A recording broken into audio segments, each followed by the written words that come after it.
Welcome to our channel. Today we bring you an inspiring and profound story from Nelson Mandela's autobiography, Long Walk to Freedom. This chapter, part of the Class 10 English Syllabus Code 184, chronicles Mandela's journey from a young boy in rural South Africa to an iconic leader in the fight against apartheid. Join us as we explore this remarkable tale of resilience, sacrifice and triumph. Our story begins in the small village of Mbizo, South Africa, where Nelson Mandela was born in 1918. Mandela, known affectionately as Rolihlahla, grew up in the rural Transkei region.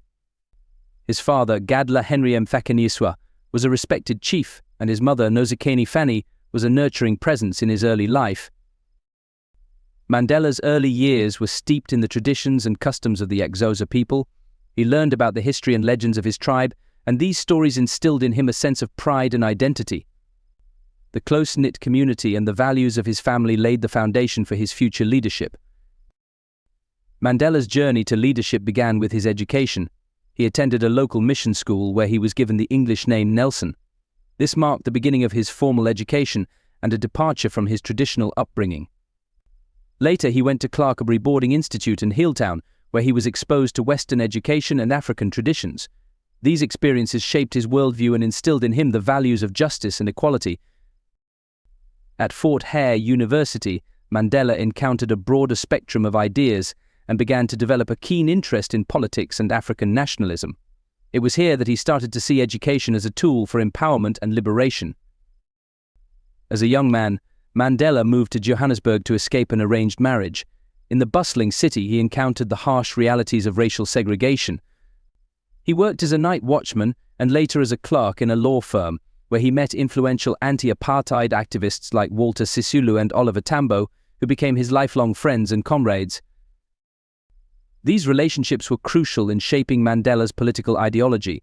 Sisulu and Tambo introduced him to the African National Congress ANCS and the broader struggle for equality and justice in South Africa. Their mentorship and collaboration would play a significant role in his life. Inspired by the struggle against oppression, Mandela joined the African National Congress ANCS in 1944. He quickly rose through the ranks, co-founding the ANC Youth League and advocating for non-violent resistance against apartheid. His charisma and dedication earned him the respect of his peers and the ire of the apartheid regime. Mandela's activism was marked by his eloquence and strategic thinking. He helped organize protests, strikes and campaigns that mobilized thousands of South Africans. Despite facing constant threats and arrests, he remained steadfast in his commitment to justice.